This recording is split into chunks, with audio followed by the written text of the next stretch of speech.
Bismillahirrahmanirrahim. Assalamualaikum warahmatullahi wabarakatuh. Perkenalkan, nama saya Harniwati dengan NIM 22010210 dari Program Studi Hukum Keluarga Fakultas Syariah Universitas Islam Negeri Abdul Muthalib Sangaji Ambon. Tujuan saya membuat video ini adalah untuk memenuhi tugas ujian akhir semester dari mata kuliah Etika Profesi Hukum, di mana judul makalah yang akan saya paparkan di sini ialah Kode Etik Kepolisian. Kode etik adalah seperangkat aturan moral atau pedoman tingkah laku yang harus diikuti dan ditaati oleh anggota suatu profesi atau kelompok tertentu. Kode etik berfungsi sebagai panduan moral dan etika yang mengatur bagaimana anggota profesi tersebut harus bersikap dan bertindak dalam menjalankan tugasnya agar menjaga kehormatan, integritas, dan kualitas profesi. Kepolisian Negara Republik Indonesia atau Polri adalah institusi penegak hukum yang bertugas menjaga keamanan, ketertiban masyarakat, menegakkan hukum, dan memberikan pelayanan kepada publik. Dalam menjalankan tugasnya, anggota Polri wajib mematuhi kode etik profesi kepolisian yang mengatur sikap, perilaku, dan perbuatan mereka agar sesuai dengan norma dan standar profesional.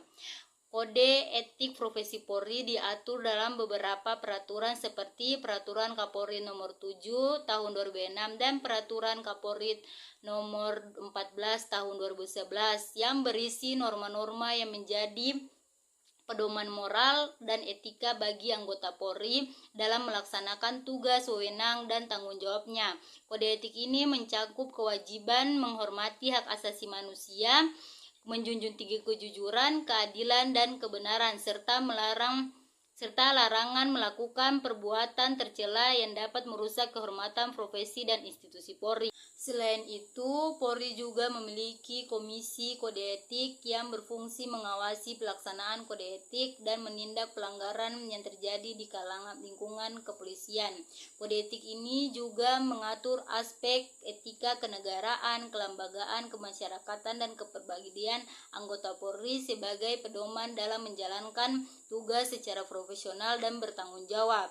Kode Etik Profesi Kepolisian Negara Republik Indonesia atau KEPP adalah norma atau aturan-aturan yang menjadi landasan etika dalam filosofis yang mengatur perilaku, sikap, dan ucapan yang diwajibkan, dilarang, dan tidak patut dilakukan oleh anggota Polri dalam melaksanakan tugas, wewenang, dan tanggung jawabnya. KEPP yang berfungsi sebagai pedoman moral bagi anggota Polri agar menjalankan tugas secara profesional, jujur, adil, dan bertanggung jawab, serta menjaga kehormatan dan integritas institusi kepolisian. Kode etik ini mengatur kewajiban dan larangan anggota Polri dalam berbagai aspek, antara lain etika kenegaraan, di mana anggota Polri harus menjunjung tinggi Pancasila dan Undang-Undang Dasar 1945 serta menjalankan tugas sesuai dengan konstitusi.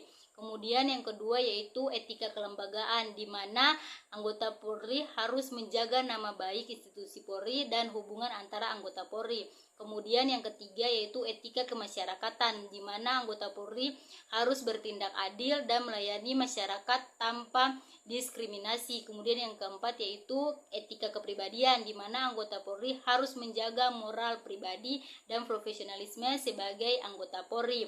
Kode etik ini diatur dalam Peraturan Kepala Kepolisian Negara Republik Indonesia Nomor 7 Tahun 2006 dan Nomor 14 Tahun 2011 serta diperbarui dalam Peraturan Kepala Polri Nomor 7 Tahun 2002.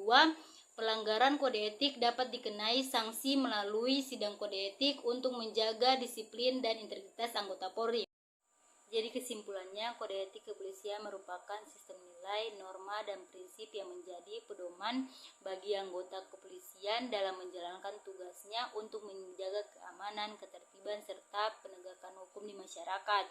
Etika ini didasarkan pada prinsip-prinsip utama seperti keadilan, integritas, keberanian, dan pelayanan masyarakat yang membimbing perilaku polisi agar profesional, bertanggung jawab, dan dapat dipercaya oleh masyarakat. Dalam penerapannya, etika profesi polisi menuntut anggota kepolisian untuk menjalankan tugas ini dengan rasa tanggung jawab yang tinggi, mengutamakan hak asasi manusia, dan memberikan pelayanan terbaik kepada masyarakat, serta menghindari penyalahgunaan jabatan serta menjaga kerahasiaan dan kehormatan profesi. Baik, mungkin itu saja pemaparan materi singkat saya. Kurang dan lebihnya saya mohon maaf. Wabillahi taufiq wal hidayah. Wassalamualaikum warahmatullahi wabarakatuh.